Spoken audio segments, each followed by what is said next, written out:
Don't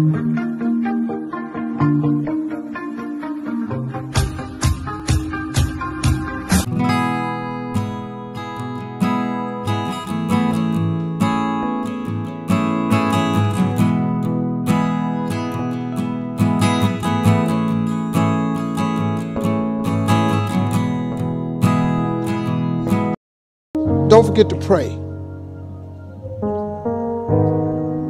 But don't be ashamed to pray. And don't be too proud to pray.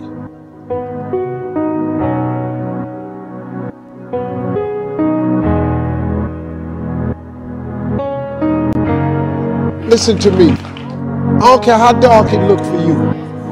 I don't care what they done said to you. I don't care what the verdict is. I don't care what the haters say. Prayer changed things. I'm talking to a girl that I grew up on a block, man, that it didn't breed success. A lot of people on our block ain't here no more, man. I grew up in a place, man, that was you had to be something else you come up out of there. Prayer changes things. I was told I would never be nothing. Prayer changes things. I flunked out of school. Prayer changes things. I'm on my third marriage, lost everything I've owned twice. I've been homeless and lived in a car for 3 years. Prayer changes things. Prayer.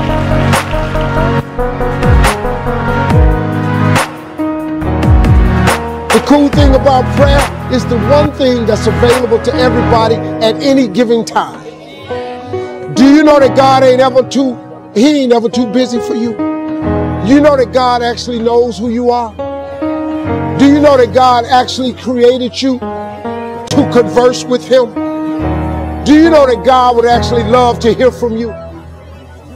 You're not going to make it without God. If you've tried it so far, tell me how that's working out for you. It sucked, don't it? You need God. Don't you think I got here without Him. I've needed Him every step of the way. If it wasn't for God, I wouldn't even be standing here today. I'm telling you right now, you need God. You need to tell Him that you need it. Quit being ashamed about it and worrying about who looking. Go somewhere by yourself today and tell God you need some help. Tell Him that you're just tired of trying to figure it out for yourself. God has an incredible life for you. He really does.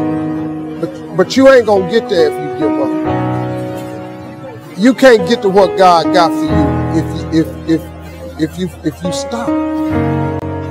You can't get to what God got for you if you're afraid.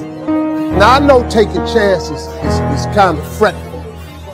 But the best things in life is on the other side of fear. But one of the things that I've always done to help overcome my fears is I make my dreams bigger than all my fears. I have dreams that's so big that not getting there is just unacceptable. It doesn't make any sense for you not to have the life that you dream of. It does not make any sense. God really does want to use you as an example of what He can do.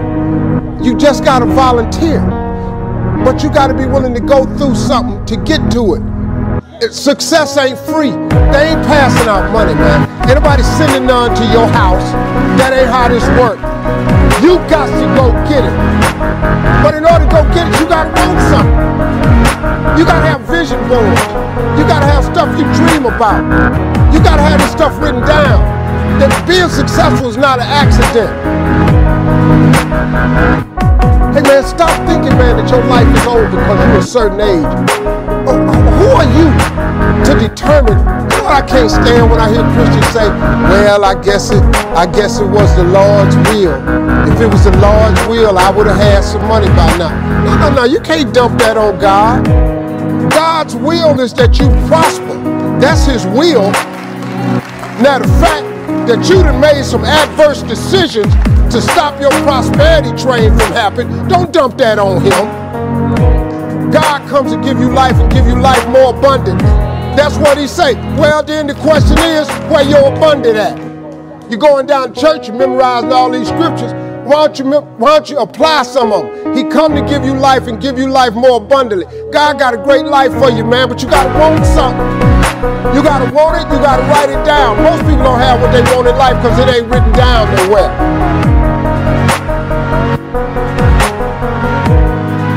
This ain't no philosophy. It's a fact.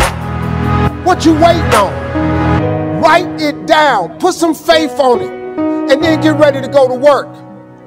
Sit up and you can believe in God all you want, but if you don't work, man, it ain't going to happen. Because he told you that, though. He said faith without works is dead. I'm just asking you, man, to try something new. If you've tried everything, it ain't working for you. I'm just asking you, just try writing it down. Just try writing it down. Go home and read Rebecca 2 and 2 and see if you don't get the feeling you're talking about. After you write it down, I want you to put some faith in it. When you put some faith on it, I want you to work for it. I want you to believe in your heart that you will have it. Now, you might not want this life. You might not want what it takes to get here. But if you want this life, you got to put in your work. You got to put it in. You got to stay prayerful. You got to never give up. You got to talk to God every day. Now, if that ain't what you want to do, then good luck. You keep doing what you've been doing, you're going to keep getting what you've been doing.